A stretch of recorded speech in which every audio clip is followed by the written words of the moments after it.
Now we're going to take a look at the Google tab in the store settings. So you can pretty much guess what the Google tab is for. It is for setting up your relationship with Google.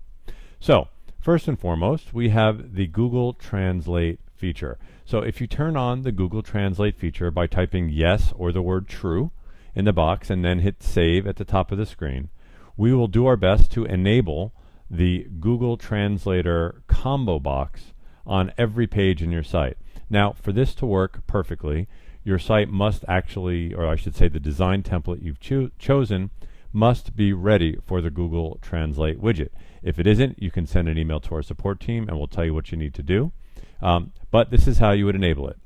Now, the Google Maps key. Google Maps is used by our system for our in-store pickup module, and you get the Google Maps key by asking or applying for a Google Maps API key in Google. So you'll actually need to Google Maps API key, and it'll lead you to the page where you actually generate the API key, and this is where you drop it. Now, you do not need this at all if you're not using our multi-store in-store pickup tool. Okay, Google Analytics. Now, this is probably the most important thing for you to do for managing your website. You need to apply for Google Analytics. It is totally free. And what you're looking for is the UA number, which I believe stands for the Universal Account Number. Okay, and to do that, you would go to, just real quick, you'd go to analytics.google.com. Okay, you'll click here to access it. If you don't have an account, you'll actually create one, add your domain name to it, and then when you get the UA number, you'll pop it in here. Okay, and like every other field on our store setup, please click the Save Settings button. All right, now Google Shopping. Google Shopping is the new name for Google Base. It used to be called Frugal.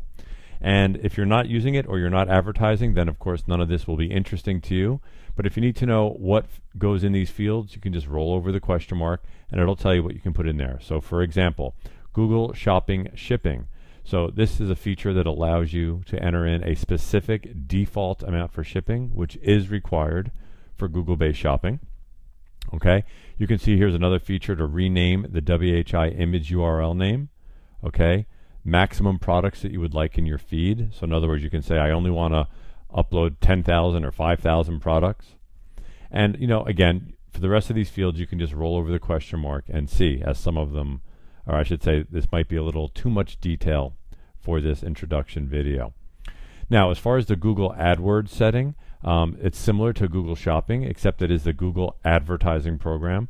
We would consider these advanced features. So if you do have additional questions, please do create a support ticket. And that's, again, only if you're using Google AdWords or Google Shopping at all. Otherwise, you can just leave these fields blank.